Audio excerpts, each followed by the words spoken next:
Let's talk to Maggie Oliver, former detective constable, of course, with Greater Manchester Police. She left to become a whistleblower on the Rochdale Grooming Gang scandal, and she joins us. I'm going to say this sadly, Maggie, sadly, she joins us once again, because once again, we have to talk about what is going on with the failure to investigate grooming gangs. But thank you so much for joining us. Yeah, my pleasure, Julia. I mean, look, we still haven't got any resolution to this grooming gangs inquiry, the national public inquiry. Do you know where we are with that? Because, of course, you have been very much involved, many of the victims, and brought them in to meet a number of the representative victims of grooming gangs to meet with Baroness Casey when she did that rapid review and went, right, we do need a national public inquiry. But last time we left it, you know, people were calling for the safeguarding minister, Jess Phillips, to resign. We've had some people supporting her, some people saying she's got to go, we won't come back. Where are we? I don't think anybody really knows, Julia. There is no communication. Since Baroness Casey published her review in June, I have been, or my team have been offering to engage with the inquiry, and we haven't had any official conversations. What is happening behind the scenes is that survivors from different kinds of abuse have been, I think, exploited to tear each other to pieces. I think that really what is going on here, Julia, is that the government are playing a very cynical game. My own personal opinion is that they wanted this inquiry to fall apart, that they don't want it to go ahead, and they want to be able to blame the survivors themselves for having derailed it. And I'm not making that up. That is coming from survivors who have resigned. Yeah. You know, I'm in contact with several of them. The lady's calling herself Elizabeth Harper, I believe not her real name. She has openly said that. And you believe that? I mean, do they think they're going to get away with that? Do they think the British public are going to go, oh, well, fair enough, we'll move on? Well, you know what, Julia? You know, you and I've been on this road for 20 years, the last 13 speaking out repeatedly. And what's happened over those years is that we get a spotlight on this subject for a limited period of time, then it fades away and it dies a death and it goes away. I think that they thought that would happen this time. Yeah. But thanks to survivors like Elizabeth, like Fiona, like Eliane, like Jade, you know, they are coming out of their hiding places now and they're owning their experience, and they are saying we are not being silenced again. And I think that this time the government have Jess Phillips, or it's not just Jess Phillips though, she is the spokesperson of the government, but she is not the only one who is making a hash of this. But for me, this isn't a mistake, Julia. It's a very deliberate attempt to derail it, to say, look, the survivors can't be trusted. But, you know, there's a lot of dirty tricks going on behind the scenes, you know, people being paid. What? You know, what do you mean? Yeah, there is a lot going on. Who's being paid and by whom?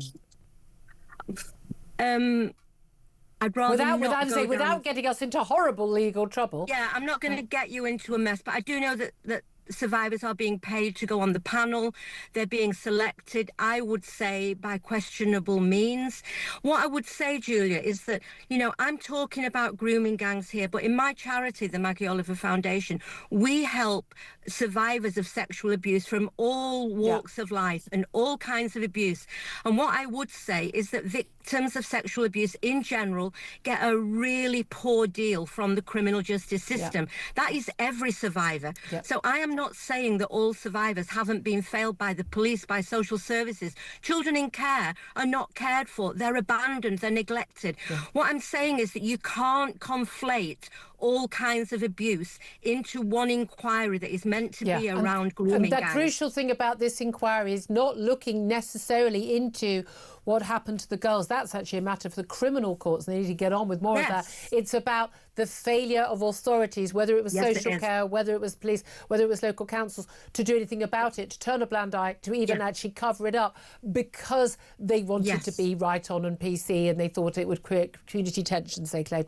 That is the double scandal. Yeah, it's a different scandal. This is different. It's a different problem, and you can't solve the way that every victim is being treated in this country under the same umbrella. Yeah. But what we need, if this is about grooming gangs, and that is what Baroness Casey promised, we need to look at ethnicity. We need to be laser focused in this kind of crime. And, you know, I worked in the police for 16 years. This is 30 years of my life. Yeah. And even though I've dealt with many, many cases of sexual abuse and rape from all different directions, I never saw another pattern of abuse that had been buried and lied about and covered up in the way that's where the fact these were majority Muslim Pakistani men is crucial, because if they hadn't been, then they would have been tackled. That is why it comes into it. Let me ask you about London, because Sadiq Khan, frankly, an extraordinary question and answer session with Susan Hall, the leader of the Conservative group on the Greater London, or the London Assembly. He had basically sort of pretended he didn't understand the question. He'd basically, I mean, it just absolutely, absurd, frankly. I mean, frankly, arrogant and rude. And he's basically pretended there isn't a problem of grooming gangs in the capital, given that it's been identified as a problem in some 50 different towns and cities around the country. It'd be quite bizarre if London was strangely immune to it. But the Metropolitan Police now are saying they're going to reinvestigate 9,000 child sex abuse cases as part of a grooming gangs probe, despite Sadiq Khan basically stonewalling questions on the issue. What do you make of this? Do you welcome this? I think it's a ridiculous statement. You know, 9,000 cases. You know, think about it. Where are they going to get the officers to investigate 9,000 cases? You know, I've been involved in Operation Augusta since 2005. And in 2019 actually, GMP were forced to reopen that case they've recalled it Operation Green Jacket. There were 70 odd. It's into grooming gangs operating in and around Manchester. Over 3 dozen children. It turned out there was over 70. We're 6 years in, and there were 70 cases, not 9,000, and we still haven't seen any charges. So if it wasn't such a serious subject, it would be laughable, because there is not a cat in hell's chance that they can reinvestigate 9,000 cases. The worrying thing for me, Julia, is that now, after the Express expose and the work that they've done, we finally have the Met acknowledging that they have a problem with grooming gangs. And how did they not know that before? They did know it. Exactly. I mean, the Express have only been able to look at the cases that are in the public arena, not all the ones that are hidden. So we are gradually seeing the house of cards fall down.